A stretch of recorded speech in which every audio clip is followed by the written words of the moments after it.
To Agape. I know a bunch of you watch every week or every other week, whatever. I'm grateful that you're here. And you'll hear me say this over and over again. Agape means love. Martin Luther King Jr. said, the love of the divine operating through the human heart. I define love as the acceptance and awareness of our wholeness. So when I look in the mirror and I look at Lee, and I say, I love you, Lee, I'm meaning I accept Lee as he is, and I accept Lee as whole and perfect, just like he is, unique. And so what we do at Agape is we teach meditation and the science of mind. The science of mind is about the power that exists within you to create your life. The master teacher, Jesus, said, it is done unto you as you believe. Basically, pretty simple. Your beliefs create your experience. You want to change your experience? Change what you believe. You can say it another way. What you focus on, you create an experience.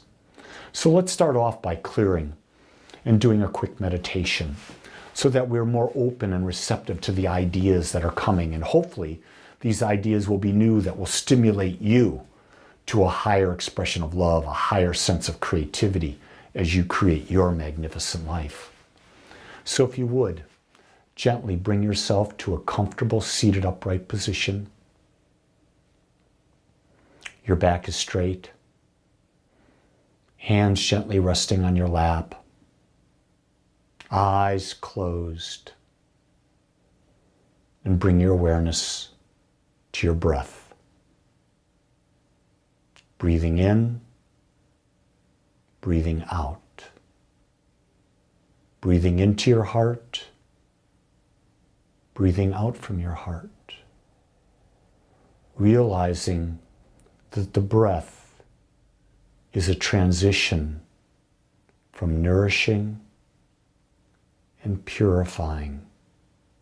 It is a transition from this moment to this moment. The breath is about balance. The inhale is balanced by the exhale. The exhale is balanced by the inhale. It is symbolic that life is always in balance. We come to understand that there is no light unless there's darkness. There's no hot without cold. So we're able to embrace contrast, for contrast allows us to experience. Without contrast, there is no experience. In meditation, we let go of the mind to experience contrast. And we bring ourselves into a state of balance, where we discover what is peace, what is being fully present.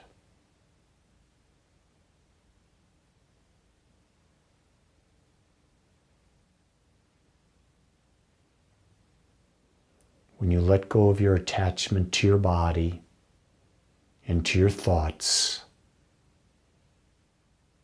there are no things. There is nothing. The state of balance. It's actually the state of the divine, because the divine does not experience because there's nothing for it to experience itself against, because it's infinite. You are an individualization of the divine. And you've come forth at this time to experience life. And you can choose to use your power toward experiencing the type of life that you desire. What do you desire?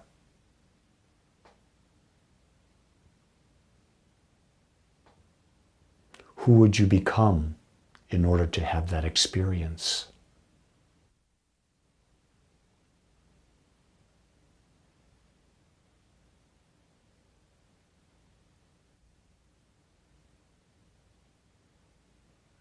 Where would you be?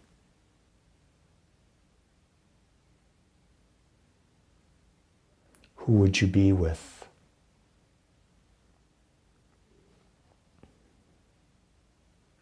No matter where you are, what your past is, you are always at choice.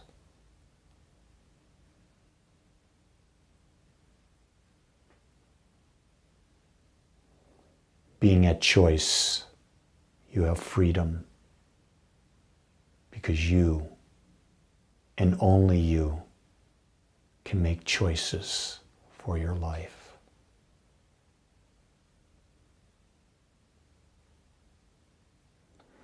Embracing this idea and this power that exists within you, start to come back to this time, to this place, to this day. Move your fingers, your toes, your head. And when you're ready, open your eyes. Put a smile on your face. It's your life. And welcome. Today I thought I'd talk about the art of navigating transitions. When you start to look at your life, you realize that you are transitioning in every moment, from one moment to the next, from one experience to the next. So life is a process of embracing the journey from endings to new beginnings. I was recently just given that opportunity as my beautiful, beautiful yellow lab, Bailey, made her transition after 12 years. Left the body. And so now a new beginning has come. There was a time after she left, and now 2 weeks after that, we got Nikki, our new yellow lab puppy. It's a whole new beginning. And you have to embrace it because it's different. A new beginning is different than an ending, because when Bailey was at the end of her life, the last 3 years, she was blind. And she was diabetic. So she was a very peaceful, lazy dog, easy to be with. Now Nikki, the puppy, Nikki's all over the place. You've got to train her. You've got to watch her. You've got to body train her. You've got to deal with the high amount of energy that she's got. And so before we went and got the puppy, Jean and I, and Steve, my son, who's living with us, we had to embrace that our life was going to change drastically. And so let's talk about this idea of understanding endings. Endings are an inevitable part of life, ranging from the completion of a job, the completion of a relationship, or any other chapter of your life. It could be going from this job to that job to that job. It could be going from one friendship to another friendship to another friendship.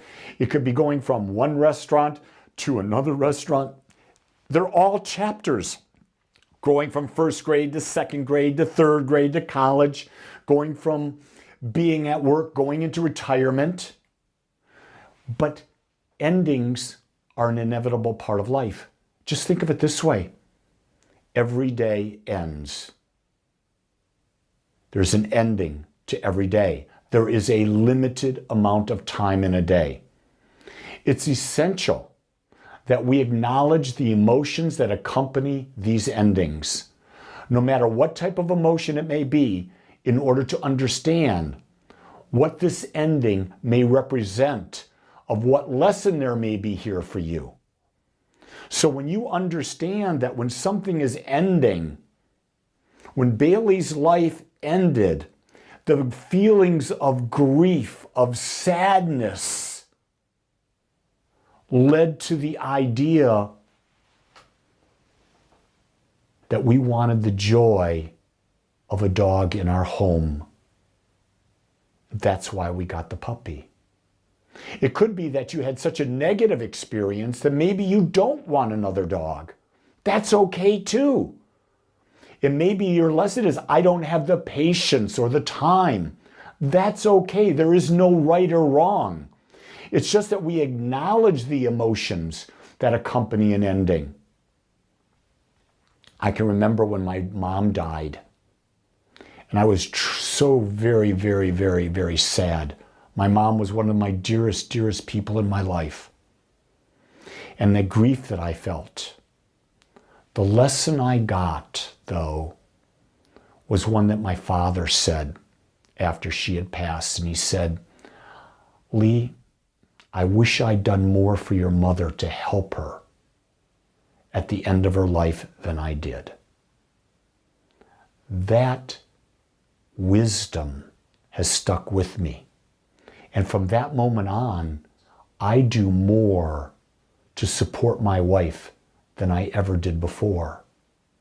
I do that so that if my wife passes before I do, I can say, I was there. I was her full partner. I supported her. And that's the lesson of the ending of my mother's life.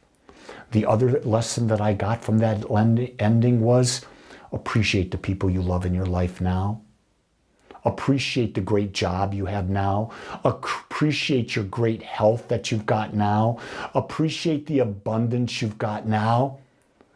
Because everything changes in an instant. So we must then, if we understand endings, they're inevitable, then we must learn then to what? Embrace change. Because change will always be a constant force in our lives. And transitioning from one aspect to another requires a willingness to embrace the unknown. It's natural to feel discomfort and fear in the face of change. It's also an opportunity for growth and self-discovery. We came into this world of contrast. And guess what? Change is the one thing that is constant. And most people are trying to hang on to the old, to the known. But when you hang on to the known, your life doesn't change. And I'll tell you something, it's in our DNA that we get bored without change. Embracing change is one of the most critical things that allows you to flow through life. Without the embracing of change, the cosmic 2x4 of the universe is going to be batting you upside the head over and over and over. Because you are here to become more aware of your true infinite nature, and that's the journey of self-discovery. So let's now look at the power of reflection. Reflection is a powerful tool to assess your values, strengths, and passions.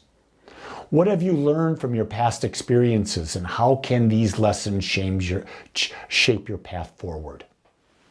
So it's really interesting. The other day, a couple days ago in meditation, I was reflecting on where I was, and I realized I'd gone through the death of my dog, I've gone through the getting of a puppy, and the things that were important to me, I was not as committed to, I wasn't in integrity to. And so what I realized, I wasn't feeling good. So then I went through and I started, what am I willing to commit to? And I came up with 14 things. I won't name them all, but I'll name some of them. I commit to doing Wim Hof breathing daily. I'd stopped with the puppy because I just didn't feel I had the time for the puppy to be there. And my wife and I do that together. I committed to that. I committed to doing my morning meditation, which I never stopped, but I committed to that. I committed to my afternoon meditation, which I've let slide a little bit. I committed to working out at the gym on weight training 5 days a week. I committed to doing cardiovascular training 5 days a week. I committed to walking the dog every day. With Bailey, I didn't have to walk her. She was blind. She couldn't walk. With Nikki, she's a puppy. She needs to walk. And I love walking her. I committed to being present in the moment. I committed to being grateful at the end of the day. I committed to drinking 64 ounces of water. I committed to being a vegetarian. You see, I did reflection on all of these things and more. And I said, how do these things express in my life? And what are the benefits? And based on that, I'm able to use this tool of reflection to create things that I would commit to, that I know make my life better for me. Reflecting on your journey allows you to gain clarity, identify patterns, and set intentions for the next new chapter of your life. You can see that's what I've done, isn't it? I reflected on where I was and what I thought was valuable, and was I committed to it?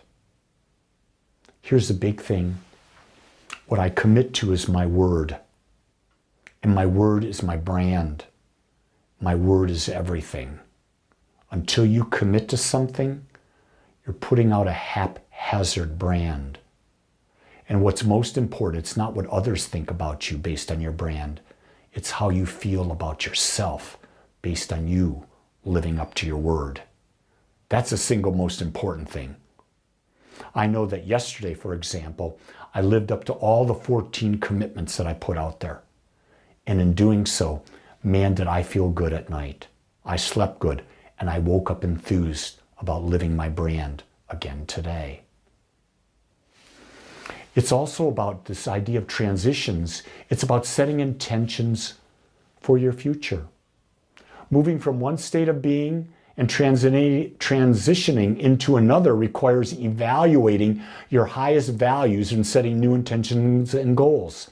This is one of the things that I got from Dr. John Demartini, is the importance of knowing what you value most.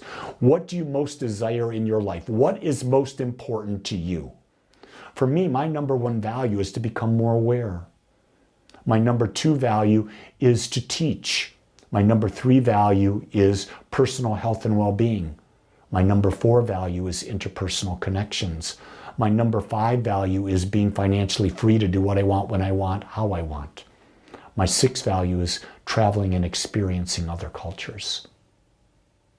So when I look at my life and I'm setting my intentions for this upcoming year, I look at what I value most.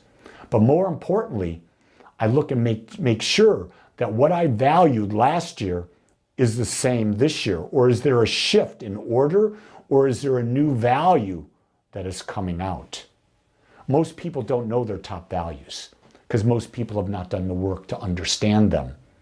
If you're interested in that, you can go to agapespiritualcenter.com and you can sign up, and I'll do a one-on-one values session with you. There's a cost, well worth it.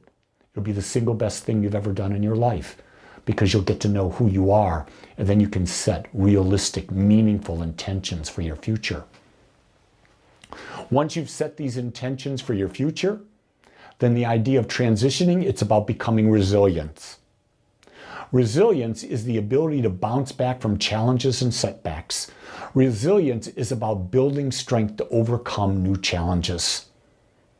I'd arranged for my parrot to be with a neighbor while Jean and I and Steve went up to Denver for Christmas.